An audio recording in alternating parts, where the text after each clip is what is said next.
this is Ronnie. I just showed you the cats. I got time real quick, I think, here. I want to show you, I said because of the wind, what it's doing. I want to show you a physics lesson and aerodynamic engineering, basically, lesson. Pretty cool. Here's my hill that I live off of, and if you see, I'm right on the edge where it goes from all the flat for miles and miles up to my house on my hill, right? Okay, now I'm gonna feet down here. Right up here, behind the trees, you ain't gonna hear the wind noise. Now you're gonna hear wind noise. Well, this is terminal velocity for what I got for the wind flow. And this is really cool. This is, sorry about the bouncing camera. I guess I can unzoom it now. I wanted you to see where my home, where it's set. There, I'm trying to back off my zoom. All right, I don't know why I got a square on my screen now. And everything's all black and goofy. I don't know what I did. Hopefully it's recording right. But now we're gonna come through here. You can hear the wind, probably. Heavy duty. Get up here on the on here now. I'm gonna try to show you. I hope this comes out. I hope I didn't screw up the brightness or some crap.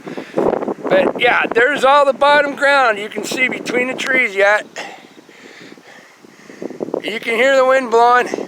I said the wind down on the bottom is basically, it states it's at 22 miles an hour right now, and it's blowing well over 40 up here. And here's where physics and a little bit of aerodynamics comes in into flow and velocity. That whole area down there on the bottom is taking all that flow of 22 mile an hour wind. And then when it hits the hills here where I'm at, it forces it up, but it also restricts the airflow because of the valleys, and it forces that air into the valleys. So anything moving at a constant velocity in a certain area, and then you constrict that area, that velocity, the flow is going to try to attempt to stay the same, even though you're squishing it, like this way in a valley. So if you take a liquid, which air is a liquid, believe me, air is a liquid, and you squeeze it from this big at a certain flow, and you squeeze it down to here, it increases the velocity potentially.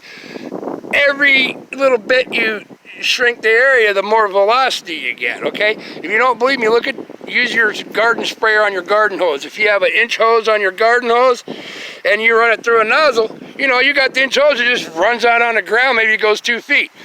You take that same velocity and flow that's going through an area this big, and then you squeeze it through a hole that big, all that pressure and flow is going to have to conform, so it's got to go through that AO, but the amount of fluid going through is basically the same, but it's now restricted, so then it increases velocity.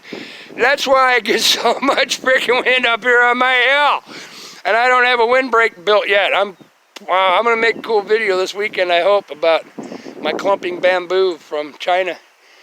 I think I figured out I got enough growing for a year. I think I can plant some of them. But yeah, that's why when I say, it's wind's 20 miles an hour down there on the bottom, but it's funneling all the way up through here.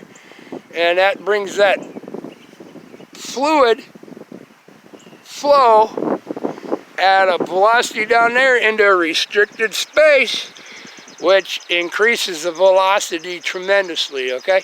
I said, if you can learn to fly anything, RC and stuff on these hills, right where I'm at, because then if you go a mile the other way over all the hills, it's all evened out by then. But when you're right on the edge where I'm at, woo, that's where they sail plane and do all this stuff, catch drafts up and take your shit away.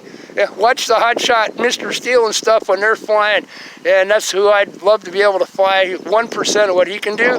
But everywhere he flies, except once or twice, there is no wind at all. Hell, I can fly with no wind. That's easy. Come up here and do this shit. But there you go. There's your physics lesson 101 and air is a fluid. There's moisture in the air. It's called humidity, get it? Air is a fluid. All right? So there you go. But yeah, you take a massive amount of flow, constrict it to a small area. That's the law of physics. It constricts and increases the velocity. It does not increase the pressure behind it, but it increases the velocity. Do that with your garden hose. Take your nozzle sprayer, don't have a sprayer on it, run your garden hose. There's your constant flow. Then put your frickin' sprayer on it, screw your little sprayer on it, and tighten her down so it's shooting a little tiny stream. You go from a stream of 1 inch to a stream of maybe a 1/4 inch. Increases the velocity about 75% to 80% right there, I believe.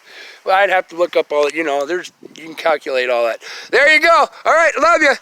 I'll be back. But yeah, there's a little trying to simplify information and why it's really hard to fly up here when I do my quad videos and stuff. There you go. Love you all. Tomorrow's a new day. I'll be back.